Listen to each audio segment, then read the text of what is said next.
Hello বন্ধুরা, no মোরে সবাইকে স্বাগতম। মাঝমাঠের দখল কাদের হাতে? এই নিয়ে ফুটবল বিশ্বে সবসময় তর্ক থাকে। বিশেষ করে আর্জেন্টিনা এবং ব্রাজিলের লড়াই মানেই এক অন্যরকম উত্তেজনা।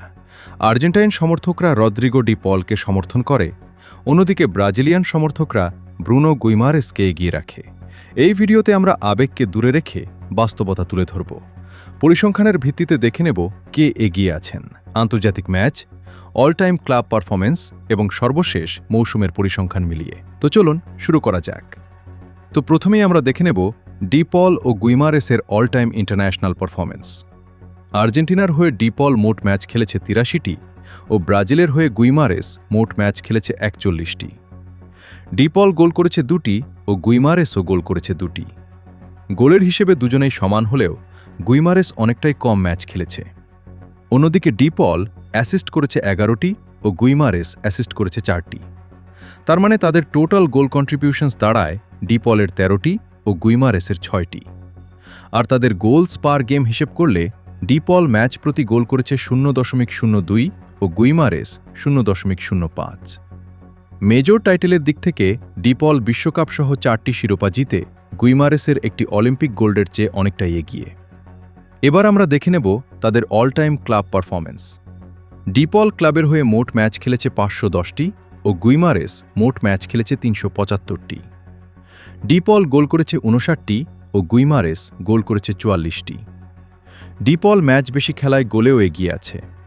অন্যদিকে ডি পল অ্যাসিস্ট করেছে ৮১টি ও গুইমারেস অ্যাসিস্ট করেছে ৩৮টি।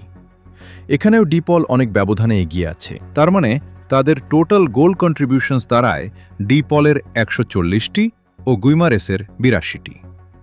তবে তাদের গোলস পার গেম হিসেব করলে দুজনেই সমান। ম্যাচ প্রতি গোল করেছে ০.১২। ক্লাব ট্রফির দিক দিয়ে গুইমারেস ১৭টি ট্রফি জিতে ডি পলের ২টি ট্রফির চেয়ে এগিয়ে আছে। সবশেষে আমরা দেখে নেব তাদের সর্বশেষ ২০২৫-২৬ মৌসুমের পরিসংখ্যান। এই মৌসুমে ডি পল মোট ম্যাচ খেলেছে ২৩টি ও গুইমারেসও মোট ম্যাচ খেলেছে ২৩টি। ডি পল গোল করেছে ২টি, কিন্তু গুইমারেস গোল করেছে ৯টি। সমান ম্যাচ খেলেও গুইমারেস গোলের দিক দিয়ে অনেকটাই এগিয়ে। তবে ডি পল অ্যাসিস্ট করেছে ৭টি ও গুইমারেস অ্যাসিস্ট করেছে ৪টি।